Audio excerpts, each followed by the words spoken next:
this is the best time to buy a new Mac.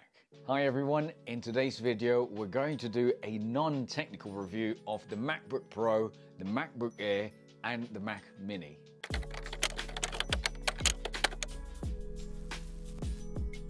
So welcome again everyone, my name is Vince and this is Eat Sleep Tech Repeat.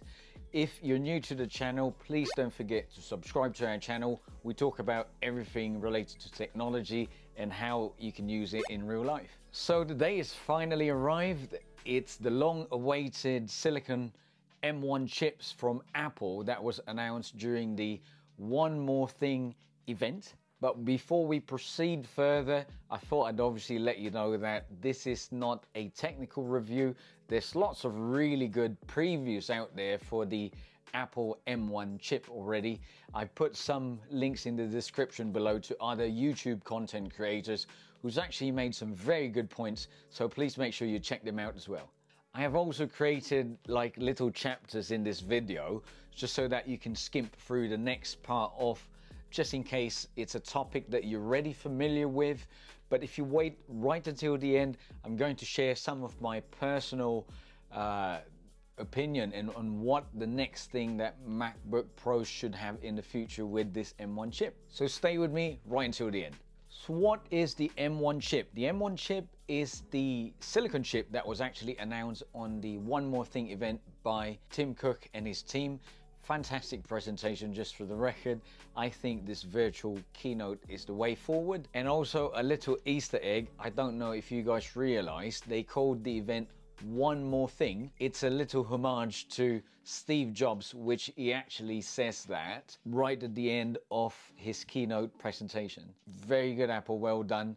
You got all the Apple fans really excited again. Now the M1 chip, it's a steroidal upgrade to the previous generation of Macs, which is, again, they've upgraded it at the moment for 3 different things. It's the MacBook Pro, the MacBook Air, and the Mac Mini. So again, let's cut to the chase. What's the M1 going to do for someone like you who's not overly technical? You just want to know, why should I buy one? Number one is it's up to 3 times faster than the previous models. So that means you get lightning quick applications, you know, opening them and things like that. Great for multitasking as well. Apple even said you'd be able to edit multiple 4K videos on the MacBook Air. So it does that and a variety of other heavy sort of multitasking applications. Now, part of the M1 chip architecture is it also has a really powerful GPU, or basically what controls the graphics. And part of the new upgrade on the M1 chip is having a faster GPU, so fast that Apple is saying it's up to 5 times faster than the previous generation. That's right, you heard me right, 5 times faster. So that means better visuals, faster frames per second on video games, and you know, like on the CPU upgrade, it's going to assist on those graphic heavy app editing apps like Final Cut Pro, Adobe Premiere Pro, and similar sort of applications. Now the M1 chip, it's not just all about speed and things like that. The other cool thing about it is you'd get not just a faster Mac, but a lot longer battery life. And I'm talking about, it doubles the battery life from the previous generation of Macs. It's now up to 20 hours on the 13-inch MacBook Pro. That is just plain fantastic if you ask me.